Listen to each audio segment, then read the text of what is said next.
Good evening, everybody, and welcome to another edition of Chasing Rabbits. My name is Scott Brown, and you found my vlog dedicated to trying to help you become the leader you always wished that you had worked for.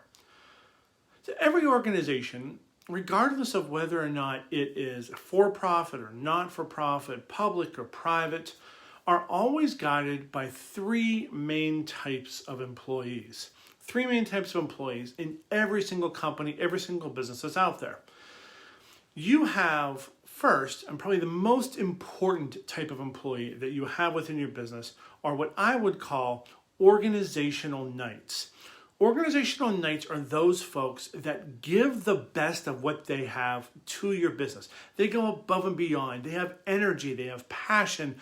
They are fully engaged in what everything is happening within your business. They care as much about your success as you care about your success, maybe even more. They love what they do. They have passion for the job. They have passion for the organization, for the mission, for the vision, for the story. They love the job. They love the company. Organizational knights drive your business. They are the most creative. They are the most innovative. They are the most energetic. You do not succeed without tapping into the potential of your organizational knights. They save you. Time and again, when something needs to be done, you need to go to somebody because you know this thing has to be done well. You go to your organizational knights. Gallup often calls them highly engaged employees. I call them organizational knights, not because necessarily of how engaged they are, but because of how much they help you survive and thrive. Without them, oftentimes your company would fall by the wayside. The second type of employee are on the exact opposite end of the spectrum from organizational knights. I call them vampires. They're your organizational vampires because they suck the lifeblood right out of you. They are the folks that may be energetic, they may be engaged, but it is not in your success. Organizational vampires are the saboteurs who are engaged in trying to make sure that you fail. They care as much about your failure as you do about your success. Vampires get to the very core of your business. They look for opportunities to either suck the life out of your blood by what they do or by omitting things that they should do. So it's either through covert acts or overt acts. Organizational vampires, they suck. They suck to work with. They suck to manage. They literally suck the life out of you. If you've ever walked into a meeting and you felt like the energy just drained out of the room when someone spoke, that is an organizational vampire. We all know them. We've worked with them. At times, we might have even been them, depending upon where we were in the situation. They're poisonous. They're toxic. If they go unabated, they're going to kill your company. They're going to kill the energy. They're going to kill the passion. They're going to kill everybody else around them. They're going to literally suck the lifeblood out of your business. The third group is by far the most populous group within your company. I call them shapeshifters. I used to think them as zombie walkers, neither alive nor dead, just kind of roaming randomly throughout your organization, every once in a while wreaking havoc, but mostly just being avoidable. But I've come to realize over the time that they're more shapeshifters than they are zombie walkers. Zombie walkers, they're kind of dead, they're not really living. Shapeshifters, though, are those individuals in your company that take the form of the bulk that's around them. They take the form of who is most beneficial to them at the time.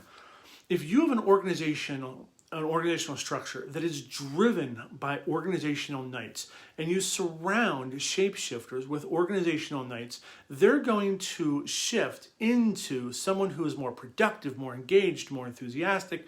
They're going to transition closer on a more regular basis towards organizational knights than they are to the organizational vampires. However, if you surround these shapeshifters with a bunch of vampires, with saboteurs who are trying to help you fail, then those shapeshifters are going to devolve into vampires. They're going to be toxic as well.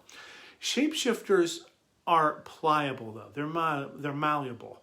depending upon the situation they're in, you can shift them to the type of culture that you want them to perpetuate.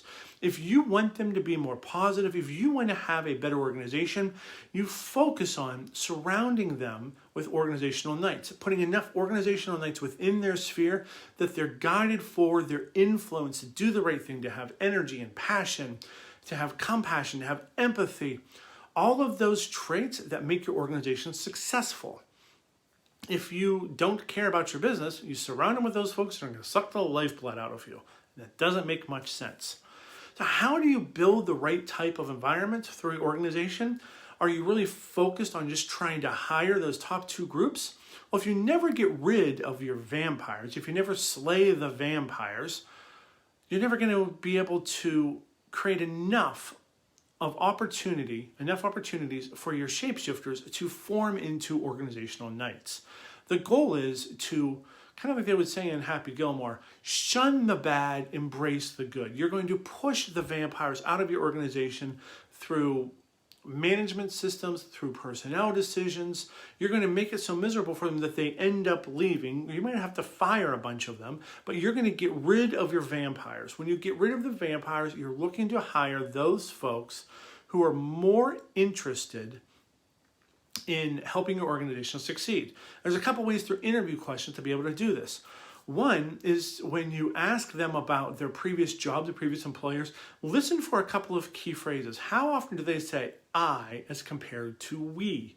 If they are the ones that always did something, then it might be more of a singular focus. It might be somebody who's a little bit more self-centered.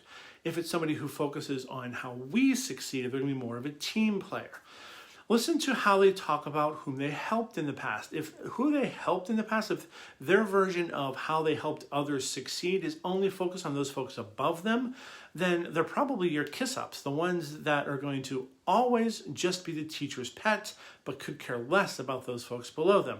However, if their focus on whom they helped in the past is about how they helped raise other people's game, to help bring them along, to help their subordinates grow, to help other teammates grow, then that's somebody you would want around because they're out for the better good of the many instead of for the few. So there's abilities to be able to do that. There are certain questions to be able to ask for that. The goal is surround your organization with as many organizational knights as possible. Draw in your organizational shapeshifters to be surrounded by as many knights as possible so they become more energized, more engaged in what they're doing, and they're willing to commit the best of their heads, their hands, and their hearts to your success. And then push away your vampires, get them out, break out the silver bullets and the wooden crosses, get rid of them at all costs. When you do that, you're going to develop a more successful organization overall. So I hope this was informative tonight. I wish you well. Orlando crew, so good to see you online once again. Always great to see you, Chris. Always great to see you, Jeff. I wish you well. I wish all of you well. Stay healthy, stay safe. And as always, toast on, my friends. Toast on. We will see you again tomorrow night for another edition of Chasing Rabbits. Until then, have a great night, everybody.